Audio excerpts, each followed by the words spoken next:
On today's weekly recap, we're going to be doing a sports card investor's guide to the Super Bowl, plus look at the top rookies from Top Series 1 2025 and the top rookies to chase in this year's NBA draft class, which has been spotty at best.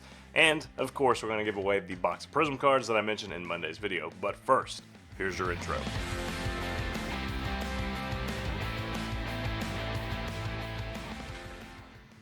This week was a busy week on cardlines.com. My writing finger started going again, and I did quite a few articles as well. So we have a lot of articles here. I'm going to talk on some of the biggest ones today. And if there's something that I either miss that you want to see for yourself, or you just want to deep dive on any of the articles that I brush on today, I encourage you to go to cardlines.com and check it out. We are posting a lot of videos and articles and Instagram posts and graphics and all that stuff every single week, so just be subscribed and check in on all platforms so you don't miss out on anything. So here's the 2025 Super Bowl sports card investors guide, we'll say. Let's be real, this was very similar to the 2023 Super Bowl guide that I wrote, so a lot of common themes there. Basically what I did is I broke it down into the different players that we're going to see impacted, different storylines to watch. For example, here's storylines for the Super Bowl. Will Jalen Hurts see a value surge? And we just compare some stuff. Like, check this out. Joe Burrow Silver PSA 10, Silver Prism PSA 10, is selling for $1,500, while the same card of Jalen Hurts sells for about a third of that, $550. So it's like, wow, if Jalen can actually win a Super Bowl, his cards are due to rise some. I know that there's an argument that, like, he's just being kind of propped up by talent around him, but he's got to the Super Bowl 2 out of 3 years. If Mahomes three-peats, then look out. I kind of talked about that here with his legacy. If he three-peats, I don't know how much higher his cards can climb, but I'm sure they'll climb some more. Travis Kelce cards still feel undervalued to me, but just because he's a tight end and his Topps Chrome rookie card is probably the worst rookie card of all time. Like, it's a horrible picture. I don't know that it's ever going to climb too high, but at some point, we're going to look back on Travis Kelce and his legacy, and his cards should be worth more than they are now. And then, of course, Barkley cards. They're up a ton this year. They've already surged quite a bit. Now is not a good time to buy Barkley. But if you were somebody who was smart and bought him sometime last year, or I bought him, or I sold a lot of his cards, rather, when we got news that he was traded to the Eagles, and it turns out I should have just held. He got a pretty good bump when he got traded to the best line in football, but his cards have done nothing but go up during this MVP kind of year. Then we wrote, I'm not going to talk through all this, but it's players with the most to lose or gain: Mahomes, Kelce, Hurts, Barkley. It's basically everybody you think. And then 5 products to invest in. So if you're trying to buy or hold or invest in rookie classes with Super Bowl talent, I broke down the top 5 products, and I will leave the top 3 to your imagination so you can go to the site and check those out for yourself. Best sports card releases in February 2025. Quite a bit of stuff coming on down the pipe. We got all the big 3 sports, plus some kind of other stuff. Hockey, WWE, I think. Panini Donruss football. I'm just going to read everything that's coming out. Photogenic football, Rookies and Stars hobby, WNBA Prism, O-Pee-Chee hockey, Series 1 baseball hobby and jumbo, and 35 other forms.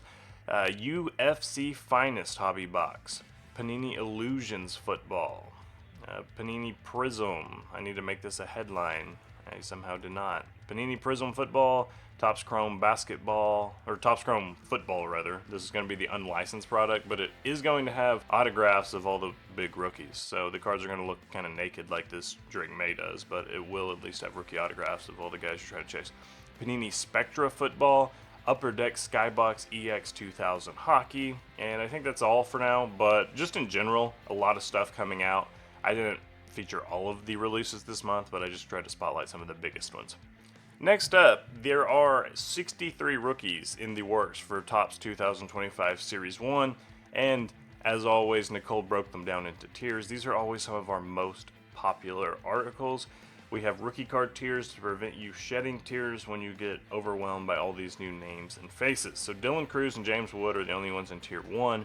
Both of them are Washington Nationals. Finally moving up from prospect to rookie, and these guys, Cruz has been exciting since he won the national championship at LSU. People love him. James Wood, has made some questionable late night decisions, but is still a very talented, very long, athletic baseball player. So there's them, and there's only two tier 2 guys as well, Kobe Mayo and Jacob Wilson, and the rest are going to be tier 3 and tier 4 and below. But she does analytics and breakdown of some of the higher tier guys, kind of saying why they're great, why you should be interested in them, and some of the best value. Like, if you can forecast somebody who's in this like tier 3 range, I'm not saying like just go heavy on any of them, but if there's anybody down here that you see that you think could turn into something, that's where you're going to find the best value. To be fair, Top Series 1 is never like super expensive cards, but this is a very useful guide, so when you are ripping some of this, you'll know what rookies to chase and how you do post-rip. There are a lot of rookies in the NBA this year that have shown flashes, and then there's some that just, for me at least, have not passed the eye test at all. So I just tried to do a top rookie card guide. I do this for usually football and basketball. It's kind of like Nicole's baseball thing.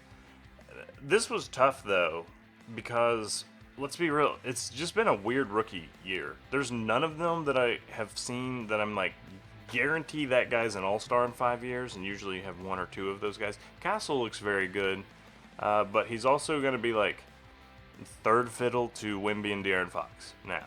So I don't know, like, how high is that ceiling if you're always like the Robin to Batman, or the Robin's Robin. I'm not sure how that goes.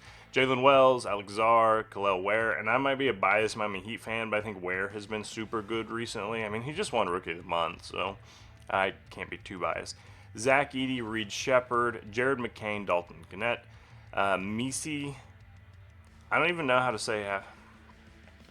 And then you can go read, I rounded out the bottom, I added 14 people instead of 10, because there's all these guys that have shown something, and some of these people have just, there's still a lot left to be seen, and some have just left a lot to be desired. Actually, you know what? So I posted about this on Mantle yesterday, which is one of my new favorite sports card communities. I did a review about them this week. I want to see if anybody weighed in on any of this stuff. Who are the top rookies? So I shared this article and asked for feedback. I agree Stephon Castle has to be the top one. Spurs will be very good in the future for a long time to come, especially with his recent trade. Castle's for sure number one. Before McCain got hurt, he was number one. I would say Castle, McCain, and Bronny. I don't know if he was joking about Bronny. I was joking about, okay, he clearly spelled out. I was joking about it. Probably next best is Edey. Forgive me already having one eye towards next year's class.